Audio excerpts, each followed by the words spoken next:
What would possess a nice Jewish girl from New England to go on a 14-day water fast? I'm Abby Haverman, host of the Intuition Incubator and the Monday Muse. In this Monday Muse series, I will share what was revealed to me by fasting, not just from food, but from all my vices for 2 weeks. What I learned about myself and maybe even what I learned about life. Thanks for coming along. Here we go. So in this first episode, I want to share why I decided to fast from food and from life for 14 days. And honestly, it felt more like 3 weeks because it took a week to refeed from the 2-week fast, and the refeed process was very slow. So it felt even longer than it was. There were many reasons why I chose to do this. But before I tell you, first let me talk about just how it was structured so you know. I didn't have anything except for water for 14 days, and it was all being overseen. It was part of a group, but we weren't allowed to be really doing much of anything. I couldn't leave the house because, as it turns out, refeeding is actually more dangerous than water fasting. So if I were to leave the house, for example, and get in a car accident, and the EMTs were to give me IV fluid, that would be life-threatening being in a fasted state. So I wasn't allowed to leave the house. We had a total of 2 hours of screen time a day, and I wasn't supposed to socialize. I wasn't supposed to really do much of anything except for fully rest my body and be present. So I was being ripped away, not just from the vice of food, which is a huge vice for me, but also of work. I didn't see clients. I didn't create anything. I didn't get on my computer. I didn't come up with Monday Muses. I didn't let my mind run wild with all of the kinds of things that I could or should be doing. Okay, so why? Why did I do it? Well, there were 3 sort of big driving factors. Now, the first one is that there are a lot of health benefits, physical health benefits from fasting, and I began to learn about this. In fact, everybody who I was fasting with had cancer. And while I don't have cancer, there are studies that show that you could get a 70% less chance of getting cancer in your lifetime from doing a fast like this, plus autoimmune disease, all kinds of metabolic diseases. And I do have an autoimmune disease related to my skin that I was hoping to help, as well as menopausal hot flashes and things like that. But honestly, that was sort of on the lower end of the reason why I was doing it. The real reason that I wanted to do this fast was more on a, what you might call a spiritual level. I wanted to get into a deeper felt sense of myself. There are a lot of things that I know from doing this work. There's a lot of intellectual knowledge that I've collected from being a psychotherapist and learning about neuroscience, being a trainer and a speaker and working individually with people over decades. But accumulating knowledge is not the same thing as having a felt experience of it. And I wanted to take that elevator down from my head to my heart. It was getting to a point where I was feeling really pressured by, getting out a Monday Muse every week, or who was I going to have on my podcast, or what was I going to create, and getting attached to the outcomes of keynotes that I was doing, or am I going to get this gig or not get this gig, or how much money am I making, and comparing myself, to other people. And while I was intellectually aware of all those processes that kind of go down around in the background, and they weren't bothering me certainly anything like they did many years ago, but I also was aware of okay, I really want to have an experience where that is just silent. It's not even that I'm even noticing those voices or I'm aware of them, but they don't bother me. But there's just silence in my mind. And I wanted to get to a place where I was bringing more of an authentic energy to my work. With AI blowing up the way it has in the last couple of years, or I don't even know, maybe even the last 6 months, there's so much content out there. And there's a part of me sometimes that would be like, why am I even doing what I'm doing? Because AI could basically just say, make me sound like Abby Haverman, and someone could write whatever they want to write. But also with all the pressure of it's Monday already, I've got to get a muse out. I don't want to rely on machines to come up with what's on my heart and what I have to say. And yet it can be very tempting because with the deadlines coming up, it's I could just do that. And that's really not how I want to show up in the world. So I had taken some time off from really putting anything out there.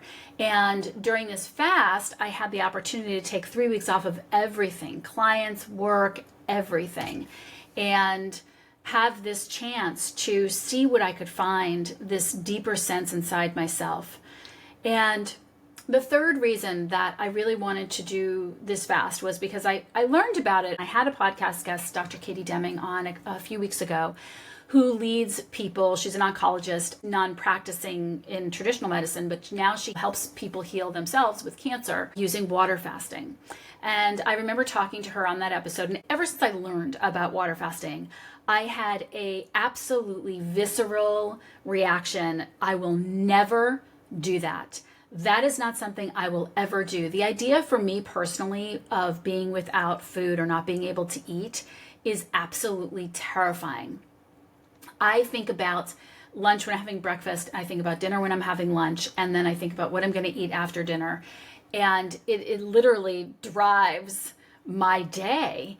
And the idea of being without food, which I'm very aware I use as a vice to eat my feelings and to avoid anxiety or stress or procrastinate, I thought I will never do that. But as is the case, there's a couple of words that I have always used to define myself, and those are relentless emergence. I've had people say to me before that they think I'm fearless, and that is hilarious because that could be nothing further from the truth. I am not fearless. In fact, I am quite literally afraid of my own shadow. But what I will say is that I do have a commitment to relentlessly emerging, that no matter what happens in my life, I'm going to get up and I'm going to find what my part in that occurrence was, and I'm going to take responsibility for it, and I'm going to learn, and I'm going to grow from it. And that has always been my commitment. And so when I come up against something where I feel tremendous resistance, tremendous fear, like I did with this, it's a signal to me that I have to do it. I have to do it because nothing's going to keep me down. I guess, I don't know. Nothing's going to stop me from finding out more about how I hold myself back in my life. And so I knew that as soon as I felt it, like, oh shit, I am going to end up doing this. And sure enough, I did. And one of the things that was scariest to the most to me, in fact, I had a little meltdown like a few days before the week before the fast. I hardly worked because it took so much mental energy just for me to prepare myself, my mind, that I wasn't going to be using this vice of food. And I started to kind of panic. And I thought, what is going to happen when I want to reach for food? Because, it is the place that I reach when I'm in the middle of creating something and I get frustrated or I get anxious that it's not good enough or whatever. At the end of the day, it's something that I totally am like, okay, I'm done with the day. I just want to veg out, and I reach for something. And of course, it's a very social thing. My family and I usually sit around and have dinner and play games. What am I going to do in those moments? What are the emotions that are going to come up for me? What am I going to have to face if I don't numb out with screen time and food? And obviously it's coming up right now, right? There's a lot of sadness and grief that has been stuck for so many years because I have not allowed it out. And there's a big difference, as I said earlier, between intellectually understanding things and actually giving yourself the space to really experience them. And I just was very aware that there were pockets in my life and there were places, as there always are, because we can't get away from our mind. Our mind is always working. But I was just really aware that there were places where I was not embodying the intellectual knowledge that I had, and I wanted that opportunity. And so I got it in spades, and for the next several weeks I'm going to share a lot of the things that came through to me. But in the meantime, as you listen to this, remember that I talk a lot about what I call sophisticated sleepwalking, and that is exactly what I'm referring to here. These automatic programs or habits of behavior that we have, whether they're eating or whether they're people pleasing or whether they're perfectionism or procrastination or proving our worth or whatever's driving our behavior, is a form of what I call sophisticated sleepwalking. We think we're awake, but these are really our conditioned habits and our ways of being that we are so used to doing that they are really leading the way. And so while you are thinking about this for yourself, what is there a habit right now that maybe is keeping you asleep? Maybe it's scrolling, maybe it's eating like me, maybe it's working also like me.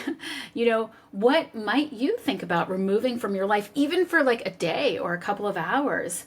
And what would come up if you allowed yourself the space to not go to sleep in that moment? Are there emotions for you that are asleep, that are being stuffed down, that need to be addressed, or that could use some airtime? Thanks for listening, and I will see you next week.